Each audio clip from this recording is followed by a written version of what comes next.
खुशी recording studio Patna. लड़का हो गई, लड़का हो गई। म्यूजिक बाय अशोक आनंद।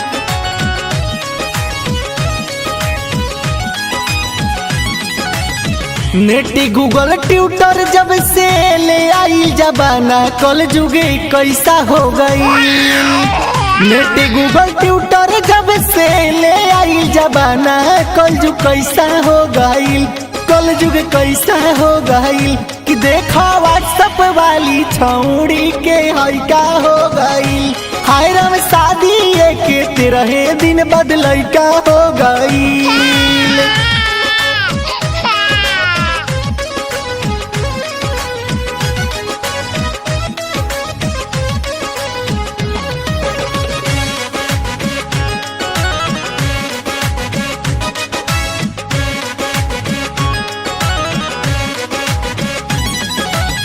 लागोता कि भगवान भी अब भैले ऑनलाइन दादा। 4G के मोबाइल लेखा मैटर भेजले फाइन दादा। हो लागोता कि भगवान भी अब भैले ऑनलाइन दादा।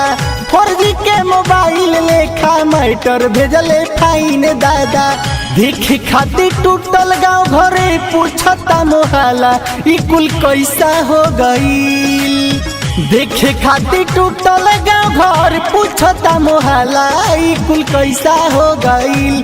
ई कुल कैसा हो गई तो हई व्हाट्सएप वाली छौड़ी के हइका हो गई। ई हायरा में शादी आए के 13 दिन बाद लइका हो गई।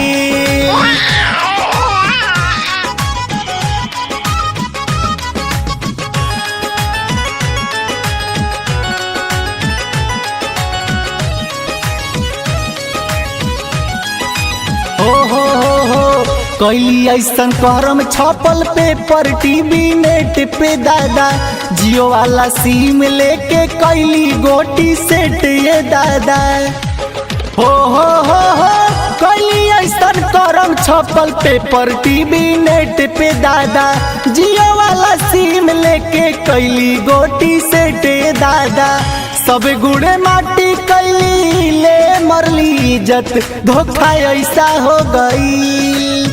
सब गुड़े माटी कैली ले मरली इज्जत धोखा ऐसा हो गई। हो धोखा ऐसा हो गई कि हई व्हाट्सएप वाली छौड़ी के हइका हो गई। कि हरा में शादी आ गए 13 दिन बाद लइका हो गई।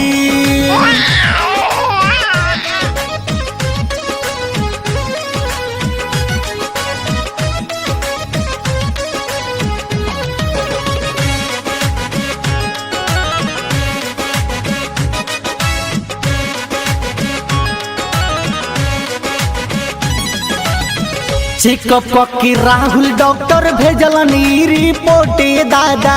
सुन के हंसेलन प्रिंस रंजित लोट पोटे दादा। हाँ चेकअप के राहुल डॉक्टर भेजलन ई रिपोर्ट दादा। सुन के हंसेलन प्रिंस रंजित लोट पोटे दादा। बाबा राजेश से कहलन देखब रागी कल जुग कैसा हो गई। बाबा राजेश कहलन देखब रागी कल जुग कैसा हो गई। हो कल जुग कैसा हो गई कि हई व्हाट्सएप वाली छौड़ी के लइका हो गई। कि हायरा में शादी के 13 दिन बाद लइका हो गई।